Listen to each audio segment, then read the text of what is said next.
Hello. Alright, so I'm just gonna go through your picture as if I was editing it and kind of explain it as I go, and hopefully that'll be helpful. So, first, I'm going to open up Gimp, which is over here.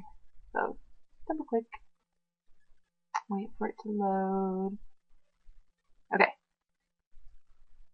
so you should hopefully have these windows here, although you probably won't need this one, which is like layers and stuff like that, although you can if you want. This toolbox that you'll need. So I'm going to go to File, Open, uh, Jordan's picture, Open. Okay, sweet. So normally I would like crop it and like change the size and stuff at the beginning, but you already did that, I'm guessing. I'll just show you how anyway. So go to this rectangle select tool right here and click on whatever you want to be in the picture. And you'll get this little box. It's kind of cool. You can like move it around, whatever shape you want. You can grab it in the middle and move it around. So choose whatever you want. Then you can go to Image and Crop to Selection. Boop. And it does that. And you can undo that. Undo crop image, or you can Control Z, that works too. If you click on the outside, that ring goes away. If you want to just shrink it or resize it, then that one you also go to Image and you scale the image. And then you can choose whatever size. I normally do, I don't know, 1000 for my listings. Whatever, I'm going to choose something way different though, 500.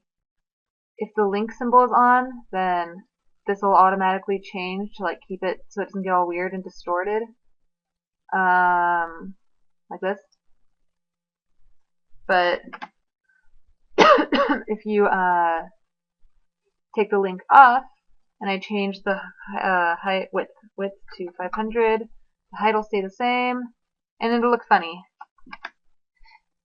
Another thing you can do is like say you wish that your picture was like taller, but you wanted to keep everything else on the sides. You can go to Image and then go to Canvas Size,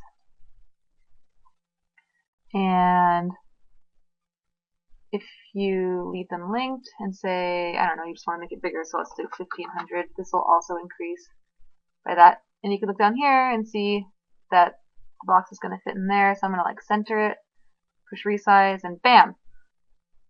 It's much bigger now. Then you would, if you want the background to look normal, you can right click on the layer and flatten the image. Anyway, I'm going to undo all this because it's not really necessary right now.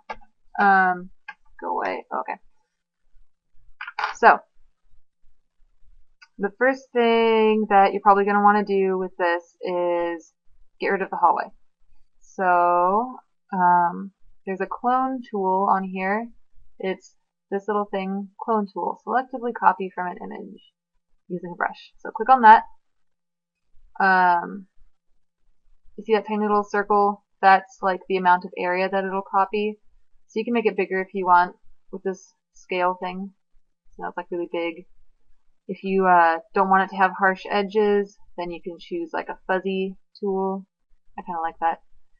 I'm going to make it smaller, I think. Like maybe like, I don't know, that. Opacity, that's going to, like, you know, the lower down it is, the clearer the circle will be, so I'm going to leave it at 100. There's some other things you can do to like fade out or apply jitter. You can like mess around with those, but I don't really use them.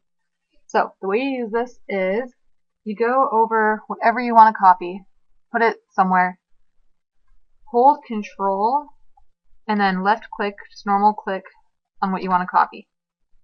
So now you've got that circle there. Now, wherever I click and drag this one, that circle is going to move around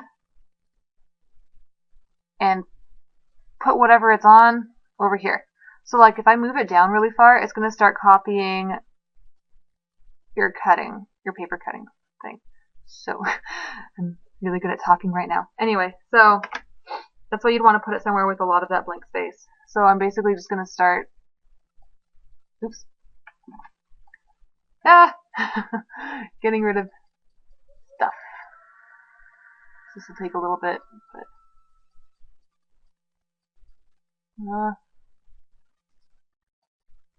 okay, I'm going to make it bigger. And I'm going to move it up here. So that way when I drag down, I have more room. Actually, maybe if I put it down here and drag up, then I don't have to worry as much about getting your listing. Okay, and I like the fuzzy edge because when I get over here, if I was to use the hard edge, it would like look like that, which is kind of not so good. The fuzzy edge like works its way in more sneakily. So, clone, clone, clone. And it's okay if this looks kind of funny at the beginning because you can like smooth it out. Oops. Later, and I'll show you how to do that.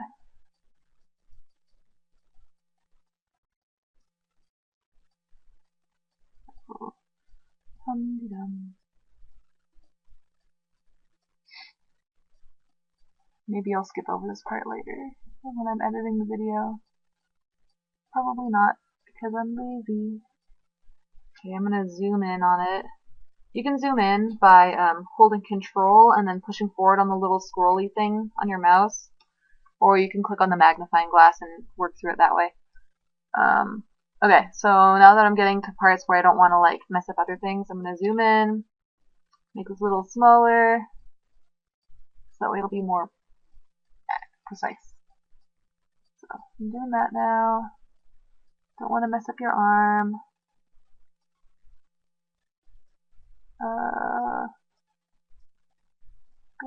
Get going. Okay, so there's that. Now, you can see kind of some lines and stuff here, and it looks kind of funny, and I don't know, the rest of it might look kind of weird to you too. So what you can do is go to the smudge tool. This thing's kind of cool. I use it a lot when there's like when I realize there's like a hair or something random in my picture and I want to like get rid of it. The smudge tool literally smudges whatever you're doing. I feel bad doing that to your art, even though it's not real. Okay, so I'm gonna make it bigger and just kind of smudge around. So hopefully that'll like smooth out any sort of weird lines that are on here that I can't see on my monitor that other people might be able to see later.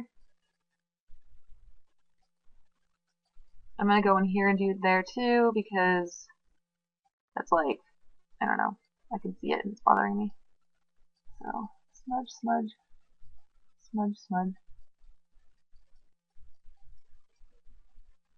Okay, there.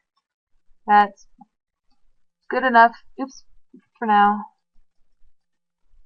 You can, since this isn't going to be the real thing anyway, you can always do better when you do it. Okay, so after you've got your wall set up, then go to, let's see, we can start editing the colors and stuff. So my favorite, all of my stuff that I use really is under colors.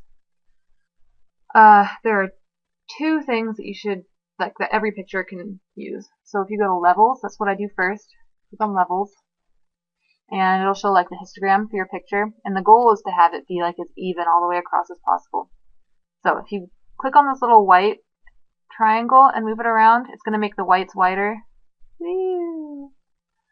And this black one will make the darks darker. And the middle one, if you move it, it just screws everything up. So I'm going to reset that. You can either kind of drag them around yourself. I normally try to get this one matching up with the edge and then this one matching up with the edge. Or you can hit auto and let the computer try and do it for you. In this case, that looks really good, so I'm just going to leave it. Sometimes the computer does a really bad job of it. I really hope this is recording. I think it is. Yeah. Okay. Now, after you've done levels, you can go to curves. And this is going to add some depth. So, if you pull anything above the line, it'll make whites whiter. Anything below the line makes darks darker. You can do some pretty wacky things with this. Look at that.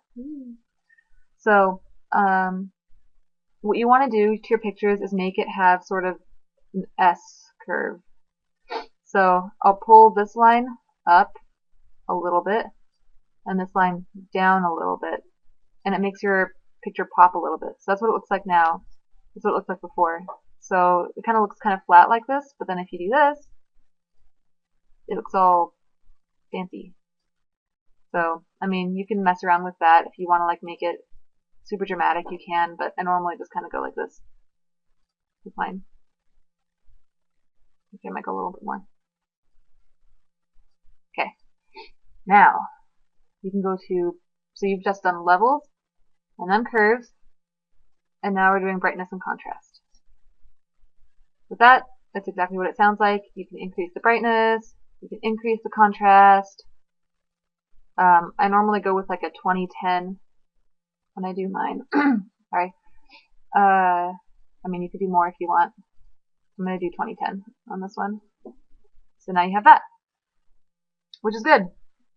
But if you want to add like some depth of focus to it, like make your hand blurred and the rest of you blurred, then this is what you do next.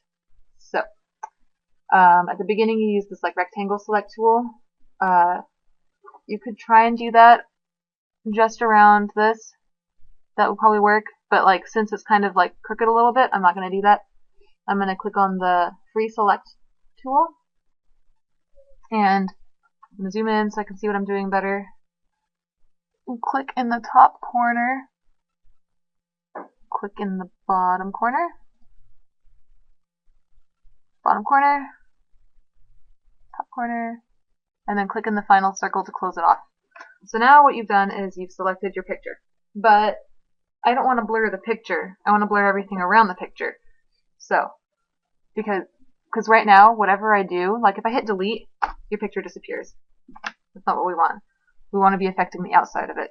So go to select, oops, and then invert. What that does is it inverts your selection. So now if I hit delete,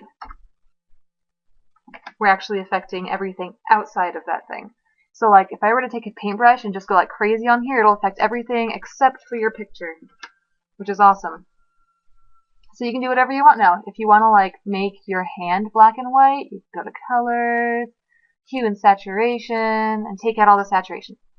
Or you could, I don't know, make the curves go really crazy just on your hands or whatever. But okay, what I was planning on doing was making it blurry. So you have a couple options. You could either make the entire thing blurry like this. I'll show you right now. Go to filters, blur, and then you've got a whole bunch of different blurs you can do. There's just regular old blur, but that takes like forever. So I'm going to do blur, Gaussian blur, I think that's how you say it. You can kind of get a preview of it here. So like it kind of shows you. I'm moving it right now, so that's what your hand looks like right now. That's what it looks like after a blur. You can like make it more dramatic by changing these around. Hit OK, bam, blurred. And you can keep doing that if you want. Or you can do motion blur. I don't know if you'd want that though. I don't even know how to use this. I've never used it. Oh, it'll make it look like you're moving. It's kind of cool. Or you can do selective Gaussian blur, which is like, I don't know, somehow slightly different than the other one. Looks like that. Looks kind of cool. Makes it look kind of smooth. Anyway, so yeah, filters, blur. I think the easiest one is Gaussian blur. Change these to make it more dramatic. Hit OK. Blurred. But if you want to do something kind of cool, like make like the things that are further away more blurred, less, until like the least blurred here, because this is closest to the screen. That gives you like, it gives it like more depth and perspective and stuff. I don't know. Go to this like it's like a water droplet, but it's actually the blur or sharpen tool. Change the scale to be whatever size you want. I'm going to make it, I don't know, kind of big because I'm impatient. And fuzzy because things with harsh edges always look really weird. And then blur. I'm going to make it go faster. The rate will make it go faster because I'm impatient. And then the things that are really far away, I'm just going to run this over it like a lot. And then see, it doesn't matter if I go over your picture because I only have everything around it selected. Okay, so whatever, I'm going to start there. And then I'm going to blur your arm too, but not as much because it's closer. I'll blur your hand, and I'm going to blur this one a lot. And then this one not as much. And then this one not as much. And this one like barely at all. And so, I don't know, you probably get the idea. You just kind of do it more on the areas that are actually further away. My mouse clicking is probably really loud. And then, yeah, you end up with something kind of like, with like your fingers popping out at the people who are trying to buy your stuff. Something to note on here, on Gimp, when you use any sort of like tool like this, where you're like dragging and moving stuff around, or clicking and dragging, if I like click once and then drag around, this isn't going to get more and more blurred. It'll only do it a certain amount for each run through. So I have to click it again to get it to go even more blurred. If I don't know how to make it be incremental, there's probably like a tool for that. But yeah, so you can't just sit there and like run it over it a whole bunch of times and expect it to get really blurred. You have to like click again to get it to go even more. So, I'm gonna make it go even faster.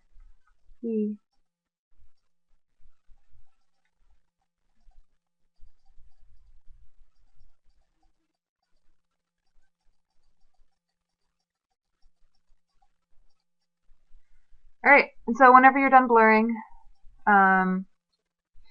click on whatever selection tool you're using, and oops, okay.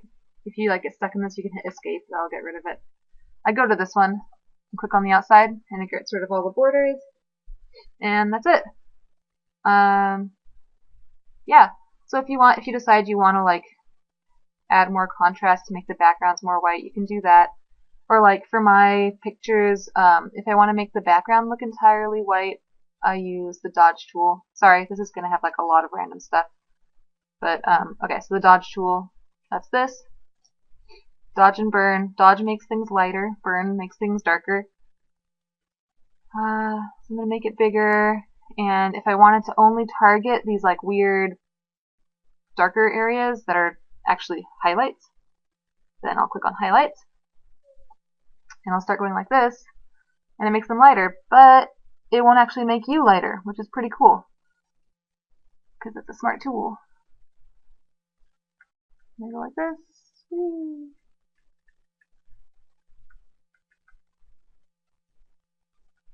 Around to get the rest. So you could do that too if you want, although I kind of like the gray background better, actually. And then if you want to get the rest of your background to be kind of gray, then you can use the clone tool for that too if you want. And like, I don't know. So you control, click, and then drag it around. Although, yeah, I'm going kind of crazy there. Okay. I think that's all I can think of right now. So I'm just going to kind of quickly go back through the tools that I used so that way you can get a refresher.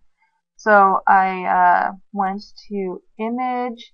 So under image, you can scale it, which would like make it bigger or smaller. You can crop it, and if you want to crop it, then you need to select this. Choose what you want, make the shape, image, crop. Click on the outside to get the box to go away. So let's crop. And then use this little stampy looking thing to clone. If you're going to clone, you make it whatever size you want, click where you want, control left click where you want, that sets the circle, move it around, and you're cloning. That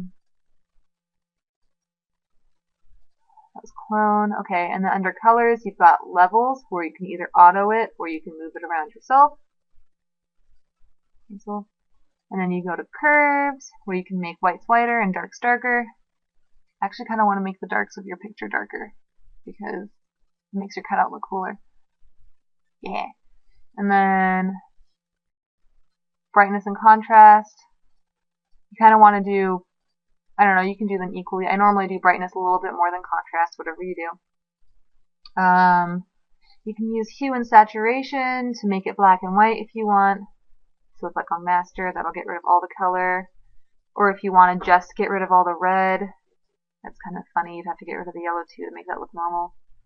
Or if you just want to get rid of the green, or just the purple. Okay, you get the picture.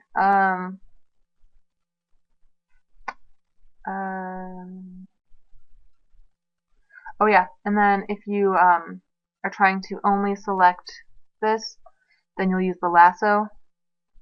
Select your cutout, invert whatever's selected so that way you don't mess up this. So select, invert, so now outside is what's selected. Go to the water droplet, which is a blur tool, and blur like crazy. Or go to filters, blur, Gaussian blur, or motion blur, or selective Gaussian blur. And then to get rid of these boxes, click on this again and click on the outside. That gets rid of them. Okay. There's so much more you can do with Gimp, but this would get you started at least. If you have any questions about it, feel free to let me know, and I'm going to stop rambling now. Okay, I hope this helps. Bye!